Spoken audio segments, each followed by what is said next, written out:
साथियों, good morning, सुप्रभात। कैसे हो आप सभी? आशा करता हूँ ठीक होंगे और मैं भी ठीक और स्वस्थ हूँ। बात ऐसी है कि देखिए, वर्ग 2 की परीक्षाएं नज़दीक आ रही हैं।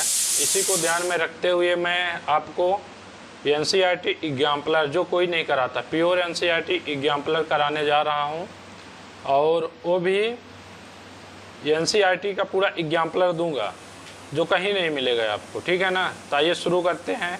कक्षा 6 से शुरू करूंगा, 8, 9, 10 तक कवर कराऊंगा, जो वर्ग 2 में बहुत इंपॉर्टेंट और बहुत रोल रखता है। तो कक्षा 6 विषय विज्ञान की एग्जाम्पलर पार्ट 1 से शुरू करते हैं। ठीक है ना? इसमें आपको ना कोई बुक पढ़ना पड़ेगा और ना इसमें आपको किसी गाइड का सहारा लेना पड़ेगा। केवल आपको यहीं से PDF के माध्यम से मैं पढ़ा दूंगा, यही डायरेक्ट MP-PB में फंसेगा। और इस PDF के माध्यम से वो छात्र भी MP के पढ़ सकते हैं या अदर स्टेट की तैयारी कर रहे हैं, जो जिनको विज्ञान पढ़ना है। अब बेसिक NCERT से शुरू करता है कोई छात्र, तो इसको पढ़ सकते हैं। ठीक है ना? तो देखिए, पहला चैप्टर है भोजन है कहाँ से आता है। ठीक है ना? पूरे अध्याय का इसमें वो दिया गया है, निचोड़ दिया गया है, सार दिया गया है। अध्याय समीक्षा। पहला क्या है? कच्ची सामग्री जैसे फल और सब्जी, गेहूं, दाल, चावल जैसे अनाज हमें पादपों से प्राप्त होता है। दूसरा क्या है? कुछ अन्य खाद्य पदार्थ जैसे दूध, अंडा, मुर्गा, मछली, झींगा, मांस आदि हमें जंतुओं से प्राप्त होते हैं। तीसरा पॉइंट देखिएगा आप लोग, गाय, बकरी तथा भैंस दूध देने वाले कुछ सामान्य पशु हैं। दूध एवं विभिन्न दुग्ध उत्पाद जैसे कि मक्खन, क्रीम, घी, पनीर और दही का प्रयोग संसार के प्रत्येक क्षेत्र में किया जाता है। अगला पॉइंट देखिएगा, भारत के विभिन्न प्रदेशों में खाए जाने वाले भोजन में बहुत अधिक विविधता है। अगला देखिएगा, हमारे भोजन के मुख्य स्रोत पौधे तथा जंतु हैं। अगला पॉइंट क्या है?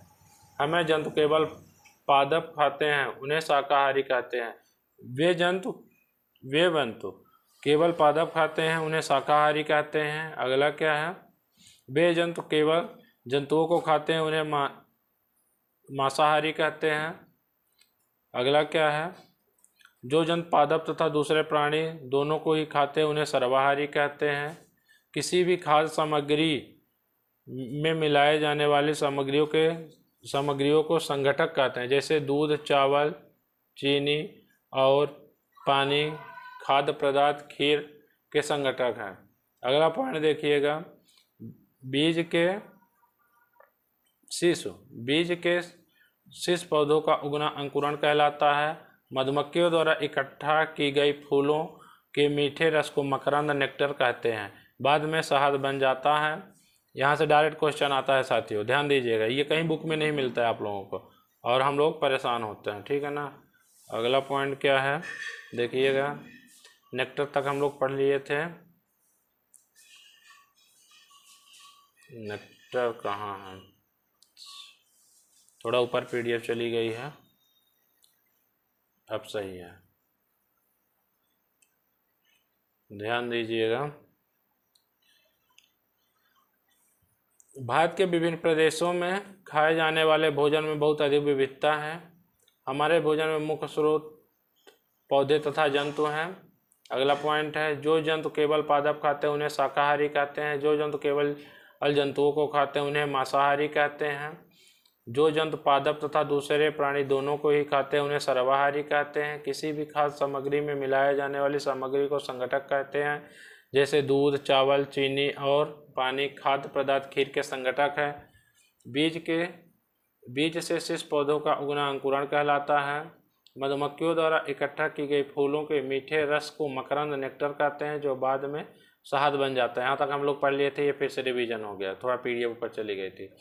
पादपों के वे भाग जिन्हें खाया या पकाया जाता है, उन्हें खाद्य खाने योग्य भाग कहते हैं, जैसे फल, फूल, पत्ता, जड़ और तना इत्यादि। और NCERT में कुछ आपको मिला होगा वो अभ्यास प्रश्नावली, जो कोई टीचर नहीं कराते हैं और बच्चे पीछे हो जाते हैं। इसको अभी हम अभ्यास करेंगे PDF के माध्यम से। अभ्यास प्रश्नावली देखिएगा, पहला क्वेश्चन क्या कहता है बच्चों, ये पहला क्वेश्चन है, वे सभी जीवों क्या सभी जीवों को एक ही किस्म के भोजन की आवश्यकता होती है? इसका उत्तर पढ़ते हैं। नहीं, सभी जीवों को एक ही किस्म के भोजन की आवश्यकता नहीं होती। वे विभिन्न प्रकार के भोजन को अपने शारीरिक बनावट, आवास और आंतरिक अंगों के आधार पर ग्रहण करते हैं। विभिन्न खाद्य पदार्थों के ग्रहण करने के आधार पर जीव 3 प्रकार के होते हैं। क्वेश्चन पूछता है क्या सभी जीवों को एक ही किस्म के, तो जो जीव तो विभिन्न प्रकार के खाना खाते हैं ना, हर जीव एक तरह का खाना नहीं खा सकता। इसी के आधार पर विभिन्न खाद्य पदार्थों को ग्रहण करने के बाद जीवों को 3 आधार में बांधा गया। पहला क्या है, देख पा रहे होंगे आप स्क्रीन पे, शाकाहारी, वे केवल पादप उत्पाद खाते हैं। दूसरा क्या है बच्चों, मांसाहारी, जो केवल जंतु उत्पाद खाते हैं। सर्वाहारी, जो पादप और जंतु दोनों उत्पादों को खाते हैं। ठीक है ना। अगला क्वेश्चन में देखते हैं क्या है। तो अगला क्वेश्चन आपका क्या कहता है, 5 पौधों के नाम लिखिए तथा बताइए इनके कौन से भाग का उपयोग खाद्य पदार्थ के रूप में होता है। 5 पौधों के नाम बताना है और बताना उनका हम कौन सा भाग खाते हैं अपने खाद्य पदार्थ। जैसे आलू हो गया, तो आलू का हम कौन सा भाग खाते हैं, तना खाते हैं। अगला क्या है, मूली, मूली क्या खाते हैं, जड़ खाते हैं और पत्ता भी खाते हैं। अमरूद, अमरूद का क्या खाते हैं बच्चों, फल खाते हैं। गाजर, गाजर का क्या खाते हैं, जड़ खाते हैं। गेहूँ, गेहूँ क्या खाते हैं, बीज खाते हैं। एनसीईआरटी एग्जाम्पलर है बच्चों, ये डायरेक्ट क्वेश्चन आएगा आपको, यहीं से आता है। कोई भी एग्जाम देंगे साइंस सब्जेक्ट से यहीं से आएगा। फिर देखिएगा क्वेश्चन नंबर 3 है, काला मेघ में दिए गए खाद्य पदार्थों का मिलान कॉलम 2 से कीजिए। हम डायरेक्ट आपको क्वेश्चन नहीं, आंसर ही बताते जाता हूँ मैं डायरेक्ट आपको। देखिएगा कॉलम में मिलान करते हैं, दूध, दही, पनीर, घी, ये क्या है, सभी जंतु उत्पाद है। ये ओलंपियाड में क्वेश्चन पूछा गया था। पालक, फूलगोभी, गाजर, ये क्या है, सब्जियां हैं। शेर एवं बाघ दूसरे जंतुओं को खाते हैं। शाकाहारी पादप एवं पादप उत्पाद खाते हैं। ठीक है बच्चों, आगे देखते हैं। क्वेश्चन नंबर 4 में आ गए हैं, एग्जाम्पलर एनसीईआरटी, प्योर एनसीईआरटी है। ठीक है ना। देखिए क्वेश्चन नंबर 4 क्या है, दिए गए शब्दों से रिक्त स्थानों की पूर्ति कीजिए। बाघ एक बिंदी बिंदी है क्योंकि यह केवल मांस खाता है। बाघ है क्या हो जाएगा, मांसाहारी हो जाएगा, मांसाहारी है। ये क्वेश्चन का आंसर है मांसाहारी। ठीक है ना।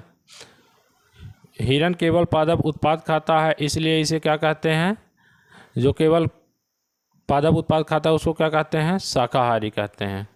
तो हिरण केवल पादप उत्पाद खाता है और इसलिए इसे शाकाहारी कहते हैं। ये आंसर रहा शाकाहारी। तोता केवल बिंदी बिंदी उत्पाद खाता है।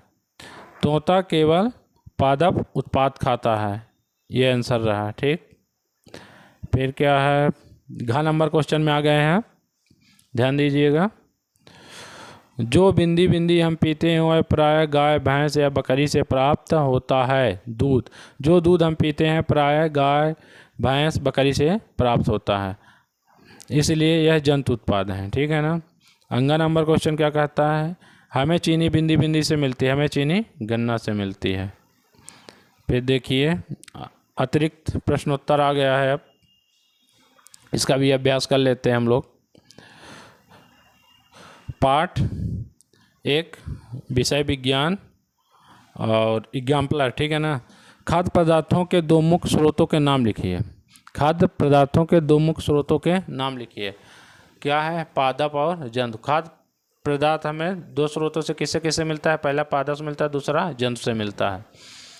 फिर क्वेश्चन नंबर 2 क्या कहता है, पादपों से प्राप्त खाद्य पदार्थों के नाम लिखिए। मतलब कि ये स्रोत तो पादप हो गया, जंतु हो गया, तो पादपों से खाद्य पदार्थ हमें क्या क्या मिलता है। तो पादपों से हमें बच्चों सभी अनाज जैसे गेहूं, चावल, मटर, फल और सब्जियां इत्यादि मिलती हैं। ठीक है ना।